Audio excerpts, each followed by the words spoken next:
Thank you so much for joining me in this teaching, Jerusalem, Mystery of War in Heaven. A preacher once said long ago that for Jesus to return, for the Messiah to return, three things need to happen. He said, number one, Israel will become a nation again, that Israel will come back and become a nation. And he said, number two, the Jewish people will return back to the land of Israel. And this looked impossible. And he said, number three, Jerusalem will be the capital of Israel again. And so they told him, no, this is not possible. That in that case, Jesus wouldn't come because he said these three things will come. And so what the church did at that time is that they did replacement theology. They replaced the church with the Jews. They said the blessings that God sent to the Jews is now come upon the church. So the Jews removed, and then the church of Christ has replaced the Jews. And they read in Revelation chapter 7, when the Bible began to mention again in the last days, the 12 tribes of Israel, starting from Reuben to Simeon to Levi to Judah until to Benjamin. And then they looked at it and said, what do we do here? And they said, okay, what we'll do is, let's just put Revelation away. They just remove the book of Revelation completely. But we cannot remove the book of Revelation from the Bible. In Revelation chapter 1, verse 1, it says, this is the revelation of Jesus Christ. It's actually telling you who Jesus is, the complete work that Jesus has come to do. And in verse 3, it said, blessed are they that read and they that hear this prophecy. So if you listen to the prophecy of Revelation or you read it, there is a blessing for you. Revelation chapter 19 verse 10 said, the testimony of Jesus is the spirit of prophecy. All prophecy leads to the explanation of Jesus, the revelation of Jesus. That is what prophecy is all about. So let's begin what we are looking at, mystery of the war in heaven. What is this all about? In Genesis chapter 15 verse 7, God made a promise to Abraham. And he said unto him, I am the Lord that brought thee out of all of the Chaldees to give thee this land to inherit it. The reason I brought you out of your father's house, out of your people, out of your nation, is to give you an inheritance. The reason of that covenant was land. This whole thing is about land. And Abraham asked, how am I sure? How am I know I will inherit this? And in verse 8, Abraham said, he said, Lord God, whereby shall I know that I shall inherit it? There are people living here. How will I know that I will inherit this land permanently? And God told him to bring the items of covenant. He said, bring this. And then Abraham separated them and put them apart. It is blood covenant. If God doesn't keep this covenant he is doing, his life will end. He will cease to be God. In verse 18, in the same day the Lord made a covenant with Abraham, saying, unto thy seed have I given this land, from the river of Egypt unto the great river, the river Euphrates. From Egypt to Euphrates. When he heard it from the river to the land, it's not Israel that started it, it's God that said this by himself. And then God said, the Canaanites, and all of them unto the Jebusites. The Jebusites are in Jerusalem. David took that land in Jerusalem. Okay, so when Moses brought the children out of Egypt, it was because of the land. He brought them to take them into that land. Nebuchadnezzar took them to Babylon, and after 70 years, they began to come back into that land.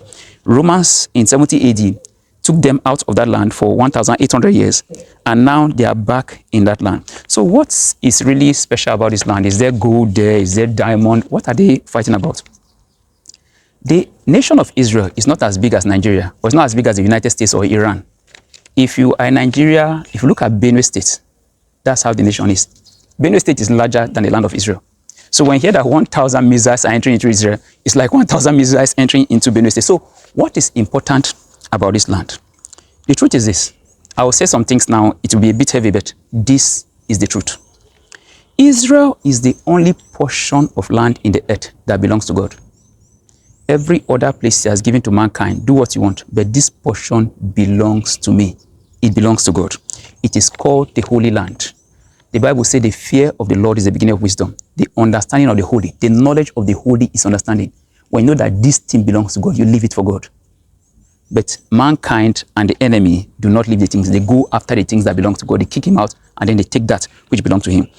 In Job chapter 38, verse 4, God was answering Job. He said, where was thou when I laid the foundations of the earth? God started the foundations of the earth from a particular place. Verse 7, when the morning stars sang together and all the sons of God shouted for joy. Now, this is what happened. When God started creating the earth, the angels of God saw the earth forming out of nothing. The first points of the earth that appeared is what you call the Temple Mount. The first belonged to God. So that land of Israel is the first portion of the earth that began to appear as God created the earth. And so the first belongs to God. That is why he laid a claim to that land. It is holy land. It is the honor of God to have the first fruit. In the last days, people have removed things. They say nothing is holy any longer. This is not holy. The first fruit is not holy. This is not holy. You know, we've replaced everything. And so they are going for this land. This is what Zechariah said in Zechariah chapter 12, verse 2. He said, behold, I will make Jerusalem a cup of trembling unto all the people round about. Verse 3. And in that day, I will make Jerusalem a burdensome stone for all the people, for all people. All that burdens themselves with it shall be cut in pieces, though all the people of the earth be gathered together against it. This battle is a spiritual battle. He said, even if all the earth gather against Jerusalem, they will not prevail. Why? It is the honor of God. It belongs to God. The battle started long ago, and it will continue till the end of time in Revelation. In Daniel, when Daniel was in Persia, he prayed, and angel Gabriel was to bring the prayer, the answer, the revelation to Daniel. And the angel said he was stopped by the prince of Persia. That's principality. With principalities in high places, in heavenly places. That's principality, that area of Persia. Persia is actually Iran. That's the area that Daniel was and was praying. So that struggle continued. In Revelation chapter 12, verse 7, it said that prince of Persia, the enemy will be dislodged in the heavenly places. They are in heavenly, they are spiritual wickedness in heavenly places. In the end, they will be dislodged and then they will come into the earth. In Revelation chapter 12, verse 7, it says, and there was war in heaven. That's in the second heaven. Michael and his angels fought against the dragon. The dragon is the devil. And the dragon fought and his angels and prevailed not. Neither was their place found any more in the second heaven, in heaven. You know, and they were cast into the earth. So when they are cast into the earth, they will go for what belongs to God. God said, if I don't give you this land, I will cease to be God. And then the dragon is looking for a way to stop that covenant that God did with Abraham, which is the land covenant. That is the reason. So he will go to collect that place and disperse the children of Abraham so that this covenant will fail. Now, there are spirits. The Bible talks in verse 13, it says, spirits went out of the mouth of the dragon to deceive the people against Israel. So the things you see happening around the world, people coming against Israel, there are spirits going out to gather the people against Israel. In Ezekiel 38, verse 4 and 5, he said, and I will turn thee back and put hooks into thy jaw and bring thee forth and thy army. Iran, Persia, attacked Israel. It was the first time they had that trouble, and then they went back. He will go back. God said, I'll put hooks and bring you back into that land. Iran and the other people will have to come back for another war with Israel. This will be the final war. In verse 5, he mentioned the people that will come with Iran. So all these things you see people supporting this and supporting it, it's not ordinary. It's a war that will happen in the heavens, and now it has come, it will come into the earth in the last days. In verse 5, he mentioned the people. He said Persia, that's the leader. Persia is Iran. Ethiopia is talking about Sudan. That's the area of Sudan. Then it was the Cushite kingdom, started from north of Kenya to south of Egypt. It is the Cushite, but it is Sudan. And Libya, the Libya is, you know, all of them with shield and helmet. Gomer and all his bands, the house of Tagoma, that is Turkey. So all these people, Iraq, Egypt, Syria, with Russia, headed by Iran, they will come into this place. The Bible said they will be led by Iran.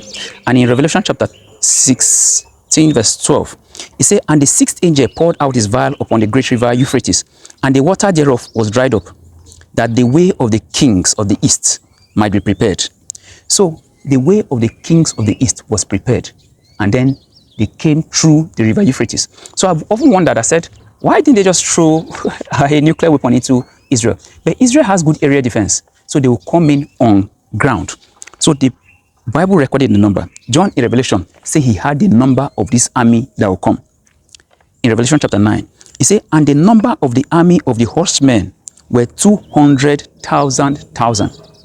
1,000 is 1 million. That is 1,000, 1,000, 1,000 in 1,000 places. That's 1 million. He said this one is 1,000, 1,000, 1,000 in 200,000 places. That's 200 million people will come against Israel. So what we are seeing now, we are seeing flotilla and all of this. It's nothing compared to what will happen very soon. 200 million people will march into Israel to remove them from that land and to stop the covenant that God had with Abraham. So it is all about covenant. So when you see these things happen, do not wonder what is happening. This is what is happening. God willed that land to a person by covenant, because this is the first fruit and it belongs to him. And the enemy said, no, this will not happen. The covenant will have to fail. So in the end, in Revelation, God wins. A new Jerusalem comes from the heaven. There's a new heaven and a new earth. A new Jerusalem comes upon that land, that area that God has promised to Abraham. That is how it ends. The Lord bless you and keep you. The Lord cause his face to shine upon you and be gracious to you. The Lord lift his countenance upon you and give you shalom. God bless you. I'll see you some other time. Click like and subscribe. God bless you. I love you. Take care.